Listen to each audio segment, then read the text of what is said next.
Namaskar, all of you, to this new session. We have been considering the education through the ages.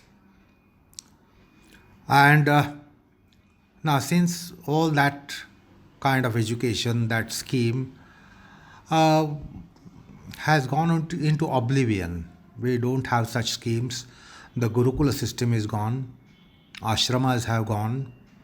So, that formal system which was there for a long, long, long time in ancient times, called Dashavidyas, Dashasthanas, Dashavidyasthanas, or Chaturdasha Vidyas. So, all those Vidyasthanas and that kind of academics has almost gone. We don't have formal process of it. And then I said in the last session that there is no need to be despondent about it, even if you are a spiritual seeker, adhyatmic seeker. You don't have to be despondent about it,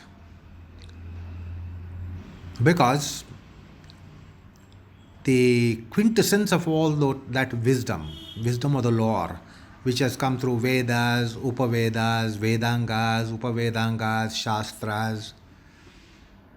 So all that wisdom has come down to us.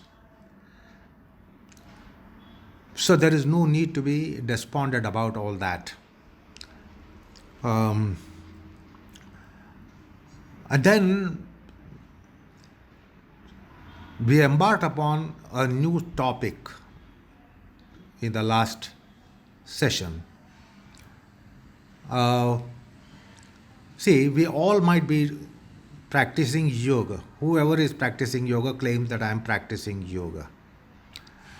But to be practicing essential yoga, classical yoga, age old yoga, it really doesn't start by attending some classes, some institutions, some shibirs, some workshops, some retreats. It doesn't happen that way. Now, today we have that format of having some yoga classes, and then somebody enrolls and starts yoga. But the essential yoga really doesn't start with what we start. So, there is nothing wrong in starting that way today. The way yoga is started today by various institutions, by various teachers today, by various yogacharyas today, so called masters, spiritual teachers, sadgurus, gurus.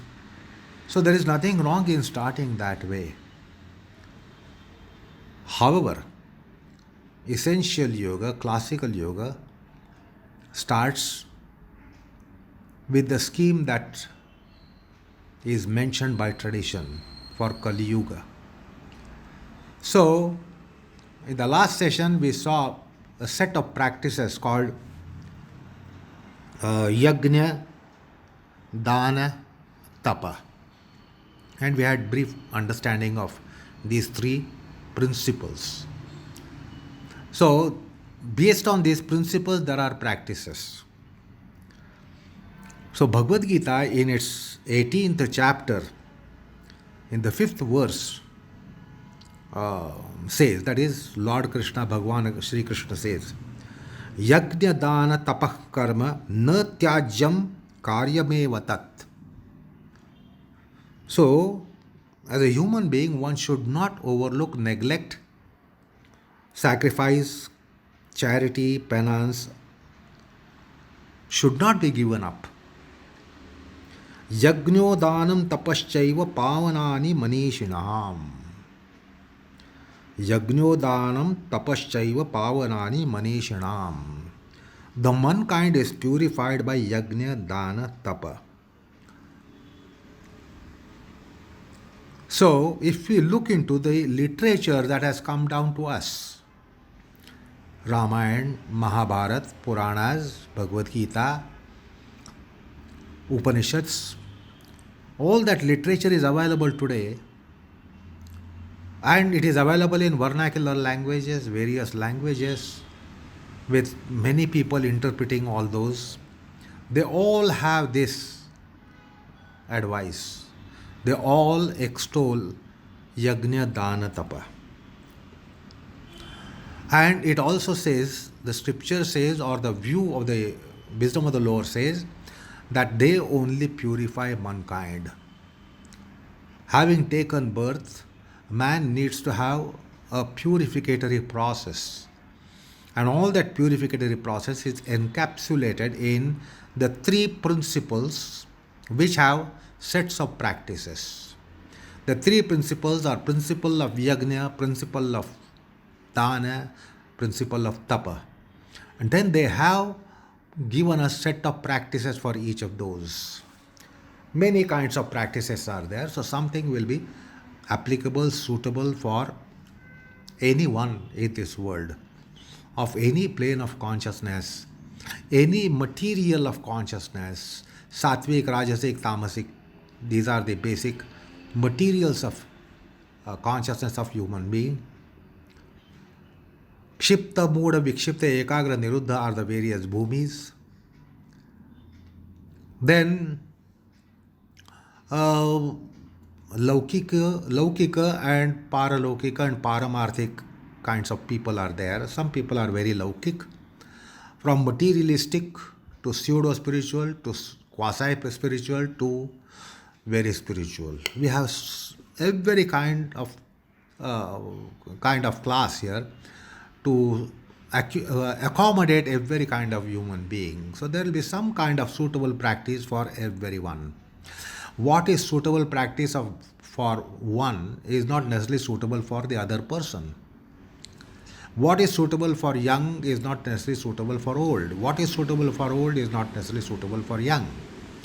What is suitable for a materialistic person is not suitable to spiritual minded person, and vice versa. So the Vedic religion has taken care to cater every kind of mankind, or every strata of consciousness, every level of character, every disposition, every kind of disposition. It doesn't leave out anyone. So there are sets of practices for yajna, dana, tapa. Now, about yajna, let me briefly say that yajna is not having a fire in front of you and then fire worship and then altar, oblations, offerings. So in sacrificial fire there is offerings. So something is offered. There can be yajna on the plane of consciousness where we will offer our ill deeds, ill tendencies, bad tendencies, wicked tendencies. These are to be offered. When we offer these, that is one of the aspect of purifying ourselves. Now, yajna is sense of sacrifice. That's a principle. Principle is to be having sense of sacrifice. Now, see, when we have sense of sacrifice, where do we have it? When we have a revered person around us, when we have very loving person around us, we are prepared to sacrifice, which is otherwise very, very coveted. We don't want to part with that, which is so much in our tendencies that we don't want to part with. But the moment there is a revered person around you, the moment you start revering someone, and the reverence is to something around you, could be a person, could be a thing, could be whatever, then naturally there will be a sense of sacrifice. We won't be petty and selfish. So imagine there is a reverential person around you in your vicinity, or very loving person in your vicinity. We won't be petty, we won't be selfish, we will become magnanimous, and secondly, we will become humble. So understand, we will become humble, we will be selfless, and then we will be prepared to offer. We will be prepared to offer perhaps anything and everything for such a revered person, highly revered person, or highly loved person, a beloved. We are prepared to sacrifice, we are prepared to give up. So, yajna principle means that we must have something which is very, very, very reverential to us. So, we have to see how do we develop reverence for someone or something, so that we will overcome the pettiness of our mind. We will overcome our tendency, sunk mind. We'll overcome that. Our mind will come out of that, from the mire of tendencies, from the mire of propensities. Therefore, yajna is principle. Therefore, even that yajna in the ritualistic form is called sacrifice. So, what is sacrifice? What has to be sacrificed is that which will purify us, purify our mind, will purify our consciousness, purify our intelligence, purify our psyche. That has to be offered. So, in front of revered person or very beloved person, we give up. Kama, Krodha, Lobha, Moha, Mada, Matsarya. They won't be bubbling. They will all be kept at bay. They will all be going away. That will purify us. Imagine if the Kama, Krodha, Lobha, Moha, Mada, Matsarya is gone from your mind. Is it not purified mind? Kama means lust and greed, desire, passion. Krodha, anger, exasperation. Lobha, greed, avarice. Moha, infatuation, delusion. Mada, pride, arrogance, self-conceit. Matsara, envy, jealousy. Now these things go away from our mind. They fade out when we are with a reverential person, with a noble person, with a reverential person, with a very beloved person. So that's a sacrifice. We sacrifice that. So we have to see that how we will sacrifice these shadripus, the ill aspects in our psyche, our foes, subjective foes in our mind. That's why yajna principle is prescribed. And for that, if you recall, last time I told you that we must understand, recognize the sense of the indebtedness. If you are indebted to someone, how do you conduct yourself? So this indebtedness coming for a reverential person or a beloved person will further escalate that sense of sacrifice. Therefore, last time I told you, we must recognize that we are indebted to nature, natural forces, boundless nature around us. Then we are again indebted to our parents, our family. We must be indebted to our ancestors. We must be indebted to society. We must be indebted to flora and fauna.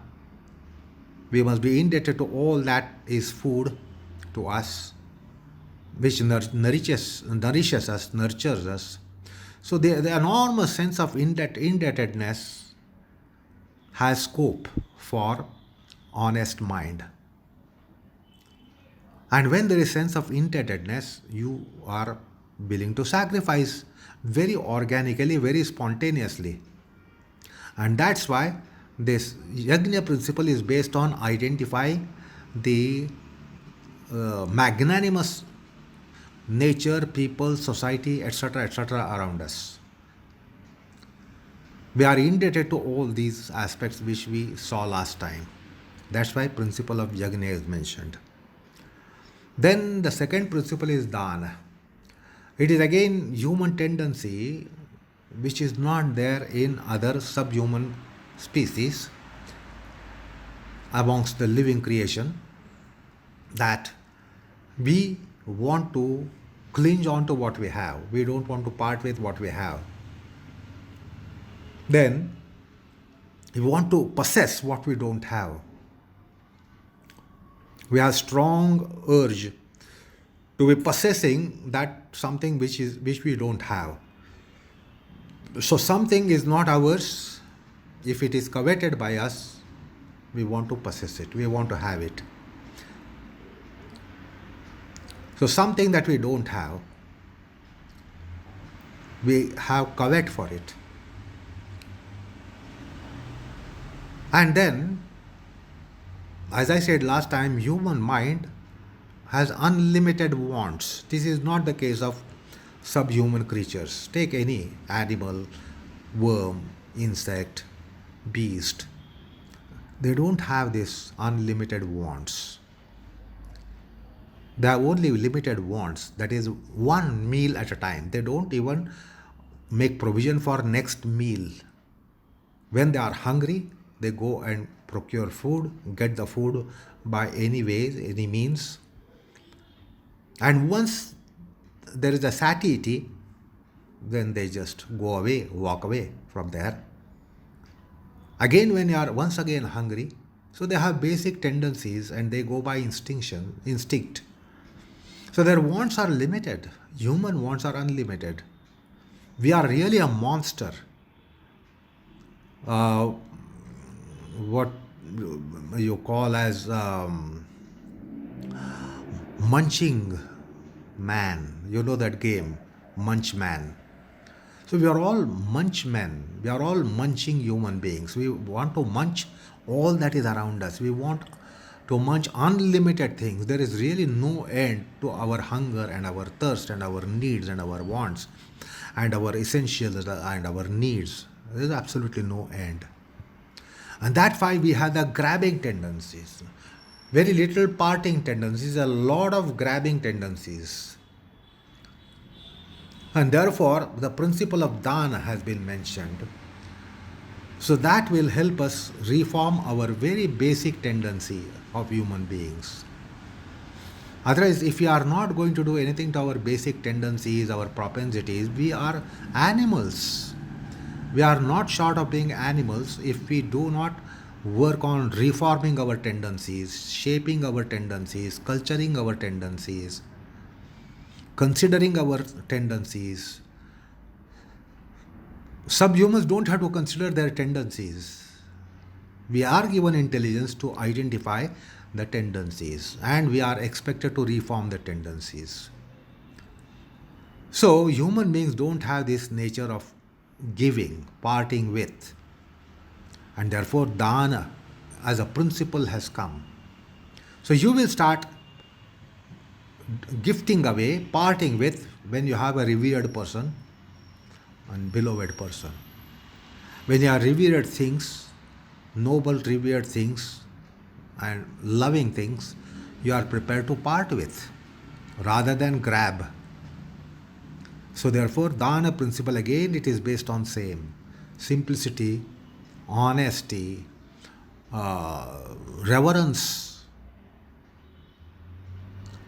and love. So we must identify locus of love and locus of reverence to inculcate these noble principles. So yajna, dana, and then tapa. Tapas, we need to reform our tendencies. There are tendencies, as I said last time, tendencies of the flesh, tendencies of the senses, tendencies of the mind, endless tendencies of our psyche, consciousness, vasanas. And in order to do some reformation there, the process that is adhered to is called tapas. So it can be kaya, vacha, manasaha tapas mentioned in Bhagavad Gita. So it is important to take review of Bhagavad Gita verses which speak about kayik tapas, vachik tapas, manasik tapas, satvik tapas, rajasic tapas, tamasic tapas. So also in case of dana, there is rajasic, tamasic, sattvic.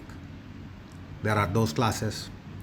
So we need to look into Bhagavad Gita, and Bhagavad Gita is giving you the direction, giving you the wisdom, giving you some kind of proper crystallization of these concepts and ideas. So there is no way to say that we do not know what is yajna, what is dana, what is tapas, and there is no way to know it. No, that's not true. So yajna, dana, tapa, these were the principles considered last time. Then I just commenced by mentioning something that is called as Sangatraya.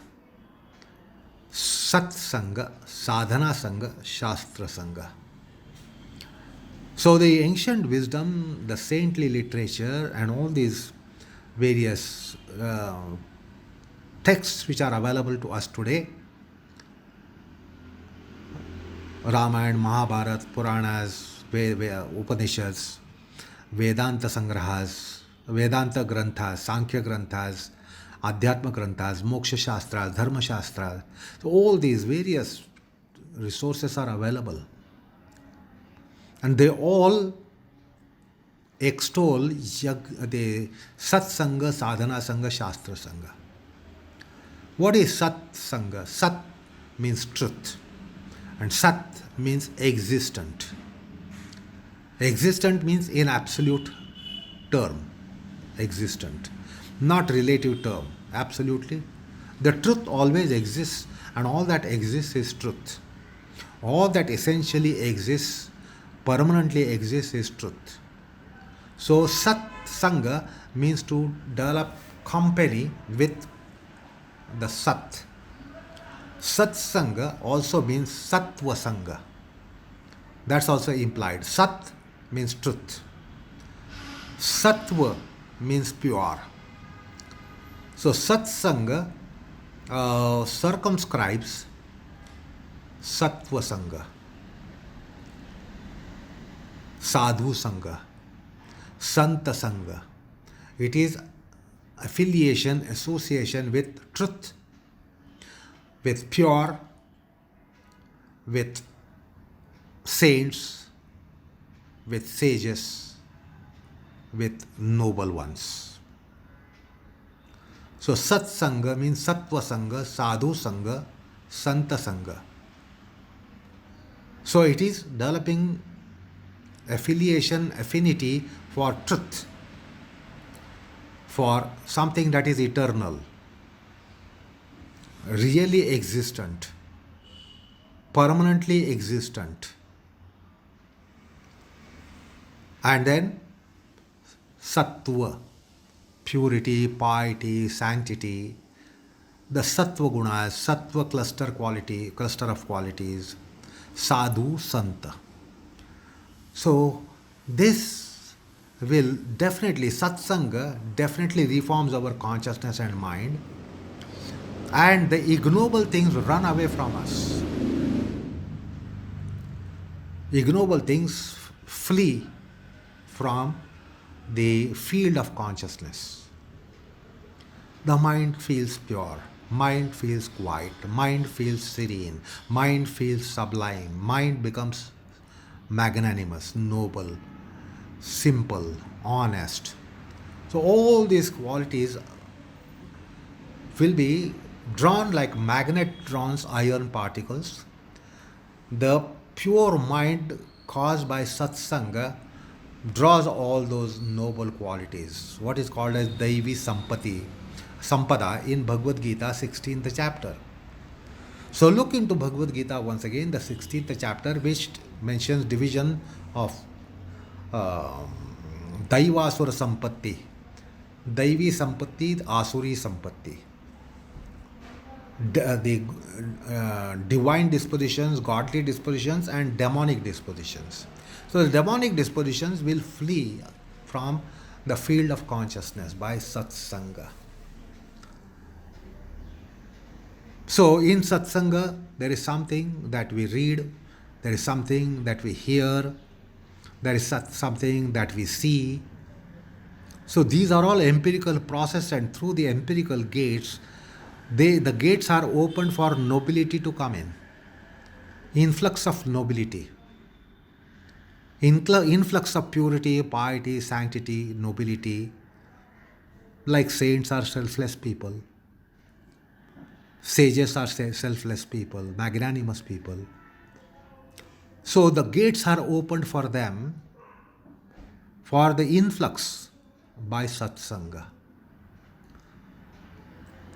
So there is satsanga outside, there is also satsanga inside. When you are used to little spiritual process, you can get all that satsanga within subjectivistically. If you say how and why, where is the saint inside? Where is the truth inside? There must be truth, there must be something eternal, there must be saintly, there must be sagely. Where is it? The very divinity resides in all of us. Divinity is immanent to us.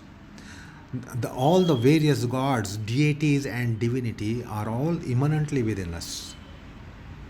Therefore, we can have satsanga within through process of yoga. In yoga, we go internally into our own consciousness, and then we have this kind of identification, the divine forces, divine radiations, divine atmosphere, divine aspects. And that's how there is internal satsang through yoga. And those who are not still initiated into yoga, for them satsanga is from outside. They hear the noble words, the gospel that they hear. They hear wisdom of Lord from somebody sitting on a dais and giving discourses, or then by nama sadhana. So there is nama sankirtan, which is also satsanga. So there is kirtana, nama sankirtana, etc., which comes from somebody who is on a dais, and that also purifies us. That purifies our consciousness.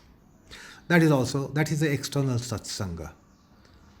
So people go to shrines, people go to various ashrams, people go to various spiritual masters and listen to their gospels, listen to their discourses, which is also satsanga.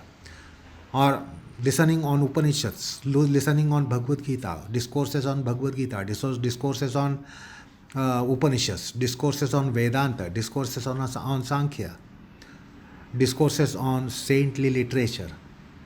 All this is satsanga. So that's also available around us today. So that is satsanga. Then there is something called as sadhana sangha.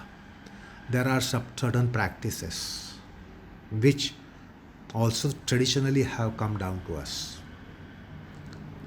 like yoga sadhana, japa sadhana, nama sadhana, jnana sadhana.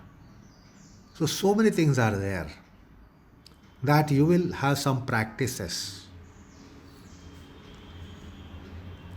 Practices for our body, mind, speech, or practices for our intelligence, practices for our psyche consciousness.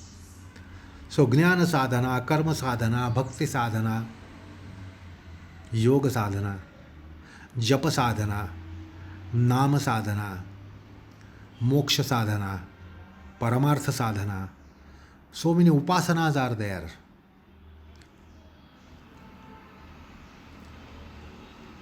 In our tradition, we have upasanas of various deities, Surya Upasana, Devata Upasana, then say Vishnu Upasana, Shiva Upasana, Datta Upasana, Ganesha Upasana, Devi Upasana. So many upasanas, worship forms are available. So that is the aspect of sadhana. So there must be sadhana sangha. We must be in enormous gravity of certain noble practices. Some practices, some studies. So that is sadhana sangha. Just having satsanga is not enough. There must be, it must be accompanied by, it must be assisted by also sadhana aspects, some practices. So we have to crystallize certain practices, identify practices. So you can get advices from noble people about what practices should be. Dharma sadhana, karma sadhana, jnana sadhana, yoga sadhana, uh, upasana sadhana. So we'll have to practice dharma, we'll have to practice yoga, we'll have to practice jnana, we'll have to practice karma, we'll have to practice bhakti. So there are practices for all these various sadhanas which the wisdom of the Lord has mentioned.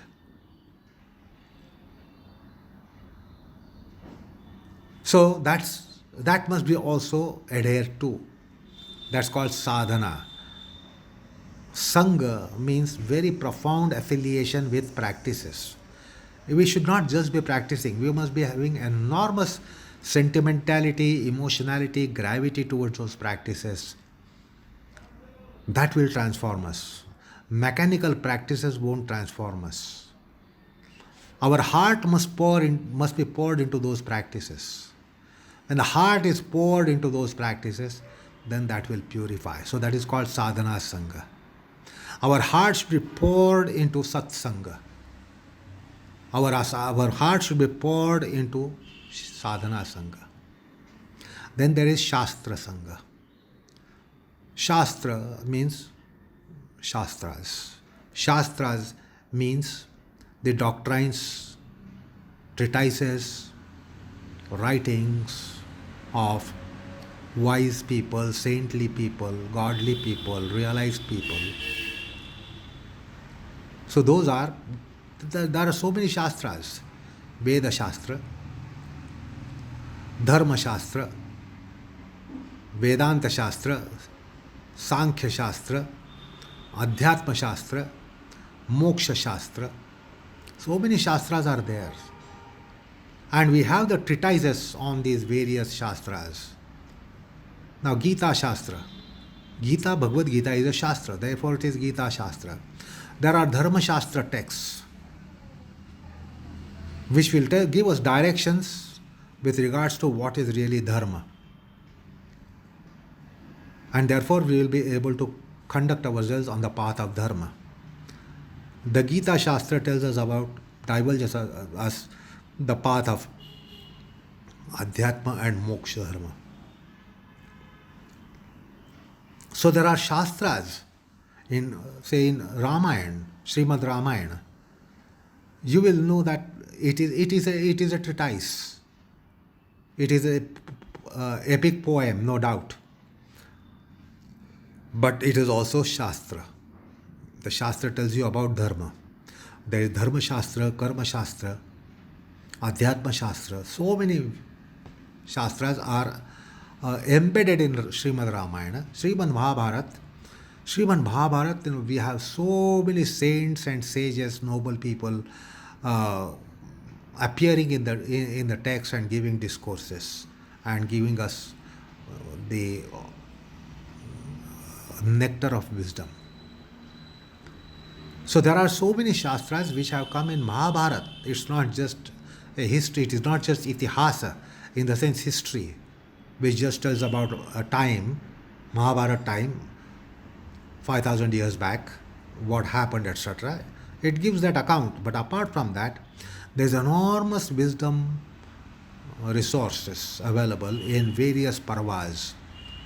Say in Vanaparva, the second chapter of Mahabharata, when Pandavas have gone for exile for 12 years, they go to the forest and meet so many sages, saints, knowledgeable people, wise people, sagacious people, and they get a lot of wisdom. And then that has come to us through Mahabharata. So in Shastras, we have Upanishads, Vedanta Shastra. We have Brahma Sutras, Yoga Shastra, Vedanta Shastra, Dharma Shastra. There are n number of books which are on Dharma Shastra, Vedanta Shastra, Yoga Shastra. Even Bhagavad Gita is Yoga Shastra. It's the colophon of every chapter. Iti Shri Bhagavad Gita so Upanishadsu, it is Upanishad. Brahma Vidyayam, it is Brahma Vidya. Yoga Shastre, it is Yoga Shastra, because every chapter of Bhagavad Gita is precept on yoga. So, Yoga Shastra, Dharma Shastra, Vedanta Shastra, so many Shastras are there. Veda Shastras, so many Vedic Shastras are there, which are all available to us today.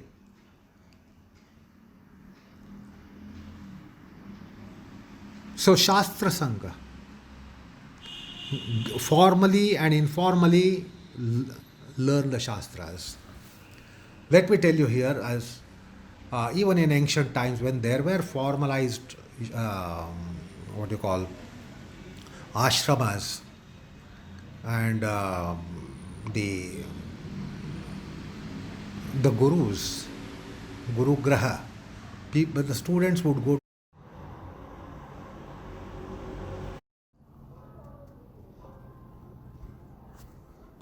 So they were not only getting formal education, they were getting informal education.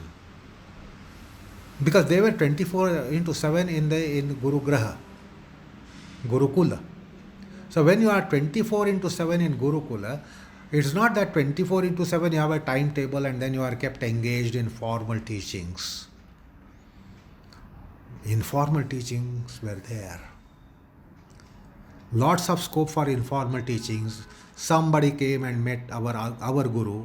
They were discussing, they discussed something, they were discussing something where we would get a lot of extracurricular wisdom from them. They are not only taught with a curriculum and a formal kind of education. Informal education comes in very big way, and it's really very, very, very bountiful. So the Shastras can be studied formally if there is scope and chance and probability and possibility and willingness. If not, it can be also studied informally. So combination of formal informal aspects in education is so important. Mere formal education doesn't give you wisdom. It can give you knowledge.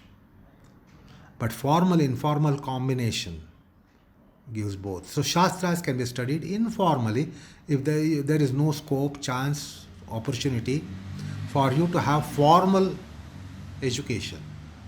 Learning Bhagavad Gita formally, that means we go to an Acharya and we learn from that Acharya. Now that is not possible for everyone, everywhere, every time. So there can be informal process also, and informal process is very, very bountiful. And the two combinations work marvelously. So Shastras can be studied informally, if not formally. So Shastra Sangha is to studiously be affiliated with the Shastras and pouring the heart into the Shastras and trying to understand the Shastras. So, Shastra Sangha. Now, this good combination of all the three, proper proportion of all these three, is really a marvel. Satsanga, Sadhana Sangha, Shastra Sangha. So we need to crystallize what is Satsanga, what all can come in Satsanga, what is the scope for Satsanga, formal, informal, external, internal, what is the scope for Sadhana Sangha, formal, informal, and then what is the scope for Shastra Sangha, formal, informal. And then we must work out a scheme to see that we are having this combination of all the three sanghas, Sangatraya.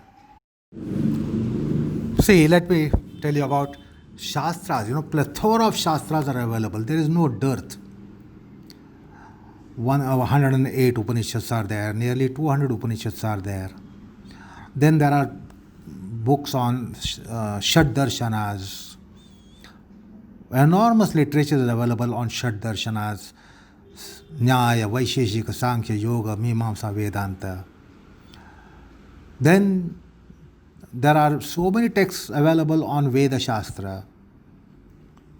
There are so many texts available on Puranas. So many texts available on Dharma Shastra. So many texts available on our culture, philosophy, religion. So many texts are available in regional saintly literature. Like in Maharashtra, you have such an enormous receptacle of wisdom that 100 lives won't be sufficient.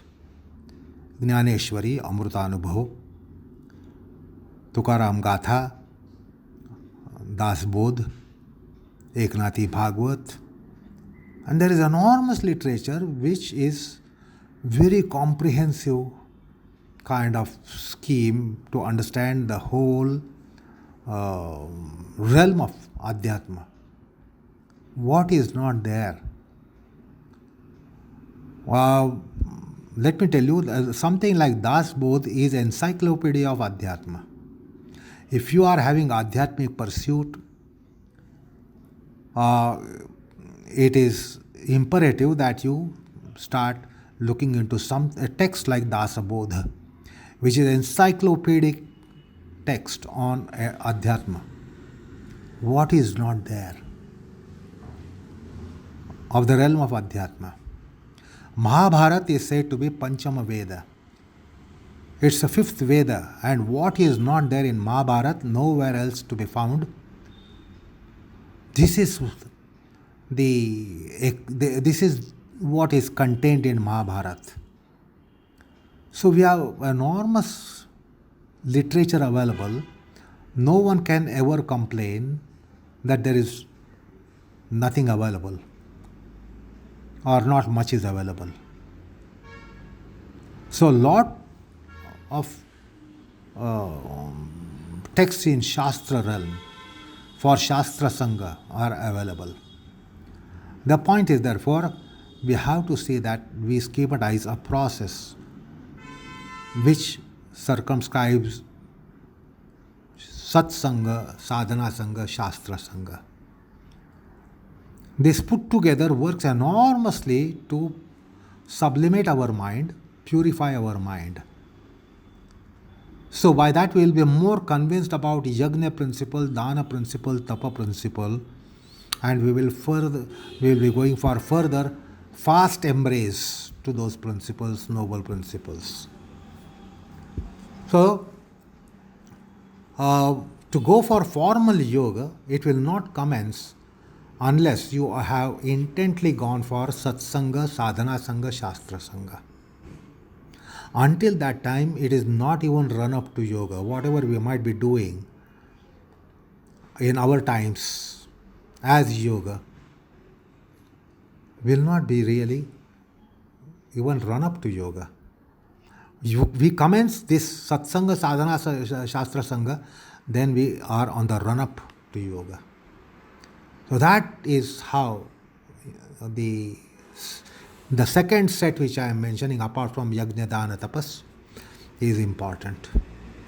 Now we come to the third aspect which the tradition has given. It is the third and final. That is the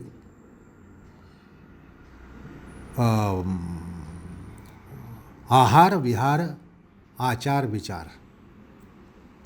These are four aspects. Ahara, Vihara, Achara, Vichara. Now this must be sattvic. This must be reformed. This must be compatible, suitable, so that we will be able to really pick up pace in our spiritual process. If we neglect this aspect, even if we are on spiritual path, we will not pick up sufficient pace, momentum.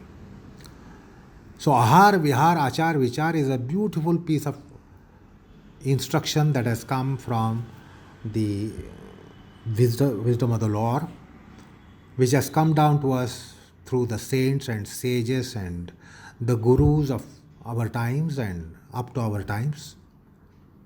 What is this ahara, vihara, achara, vichara? So these are very much aspects of our life. Ahara means all our intakes, our food. Our food which goes to belly must be pure, sattvic ahar. Now, if you want to know what is sattvic ahar, you will get the guidelines from Bhagavad Gita. Bhagavad Gita speaks about sattvic ahar. Ahar means intake. Intake is going to belly. That is a quite overt meaning of the concept ahara. Ahara also includes all intakes which go through your senses, which go through your intelligence, which go through your perceptions, cognitions, thought process. Well, this is all food. Food for intelligence, food for emotion, food for mind, food for senses. Now this is not edible food. This kind of food is not edible food, but yet it is ahara. Yet it is food. Food for senses, food for intelligence, food for mind, food for emotions, etc. etc. So all these food or kinds of food should be purified. They should be sattvic. And we must take care to see that they are not rajasic and tamasic. We should not allow those to enter our system. So ahara is a wider concept. Of course, major purport is the food that is edible food, that goes through our alimentary system, digestive system, and which turns out our body matters, also turns out mind matters. That's why Upanishads say, ahara shuddho sattva shuddhi. Sattva shuddhi means consciousness purification. Very consciousness. That is purified by pure food. So our food habits must be under scrutiny. We must have reformation in our food habits. What we eat, when we eat, how we eat, how do we procure what we eat, what are the means through which we procure what we eat, who cooks, how it is cooked, with what mind it is cooked, with what mind it is eaten. This all comes with regards to edible food. It's not that eat sumptuous vitamins and minerals and proteins and whatever is mentioned in dietetics. There are other aspects also. So that is about food that is consumed by us at dining table. And then food that we take while we are out in the world, we move in the world, we interact with the world. So the food comes to senses, food comes to mind, intelligence as well. All that should be sattvic. So we must understand that there can be rajasic, tamasic and sattvic intakes within us. They come from all the five senses, the gates. So that is ahara shuddhi. Ahara shuddhi in totality. That should be sattvic. When it is sattvic, it is purified. So ahara shuddho sattva shuddhi is mentioned in Upanishad, which is with regards to overtly the food at the dining table, but then it also implies the food of all sorts. Ahara, second one is vihara. Vihara means our movements. Our movements in society, where do we go? So we need also have some kind of scrutiny on where do we go.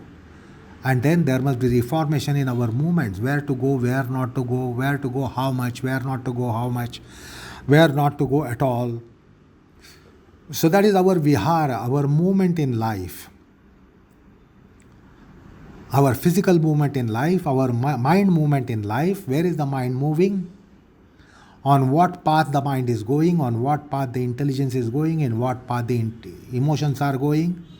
So, all those movements of our body, mind, psyche, consciousness must be monitored and must be reformed. That is vihara. So we should not be having movements towards something that is illicit, something that is indecent, something that is not good, something that is bad. So there should be no movement in that realm, and all the movement should be in the realm of that is good, noble, virtuous. Body moving in that direction, mind, intelligence, psyche, consciousness moving in that direction. That is called vihara. Achara. Achara is our conduct. How do we conduct ourselves?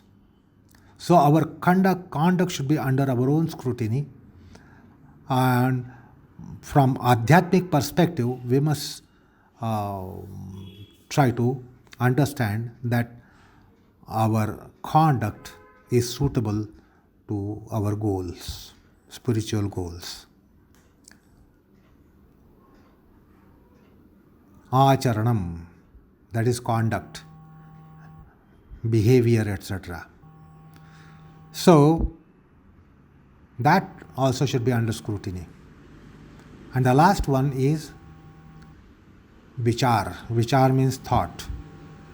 Our thought should be proper, suitable, good, noble, suitable, propitious to our spiritual pursuit. So, ahar, vihar, achar, vichar are the aspects. So, understand the scheme here. Yajna, dana, tapas. That is one aspect. The second aspect is satsanga, sadhana sanga, shastra sanga. And the third aspect is ahar, vihar, achar, vichar. So these must be reformed, these must be tuned, set right, fine-tuned, so that we will be on the path of yoga. Yoga starts then. When we consider all these things and circumscribe all these aspects, then only essential yoga starts. Not until then. Anyway, this very scheme has endowments to give us the wisdom of the Lord, if not formally, informally, to the extent that we deserve, it will come to us. And therefore, we are not deprived of that wisdom, although the academics is gone. We don't have that academics, which we considered in our earlier sessions. However,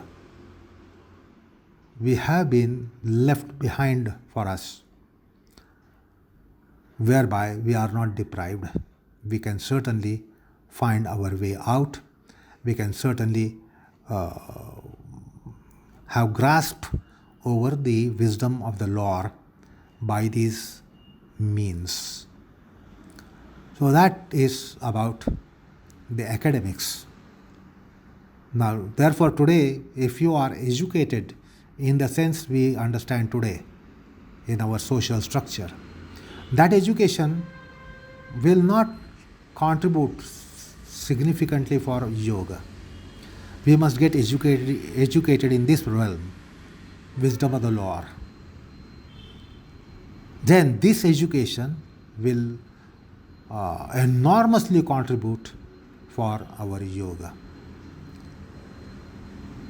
So that's why this aspect also was introduced in our educational series, to understand how we can educate ourselves. Of course, direct education through asana pranayam has come while we dealt with asana pranayam. But generally, for the other occupancy of our life, we are not 24/7 in asana pranayam. We are also in occupancy of business activity of life and other aspects of life. There, this must get some prominence. So that's why with this we'll be educated, which is suitable to our yuga, Kali Yuga. And that's how we must try to get educated for yoga by this as well. So that's why a little introduction to this aspect. So with that, this session comes to an end. And of course, this topic also comes to an end. Now we will embark upon some other topics in the following sessions. Namaskar, all of you.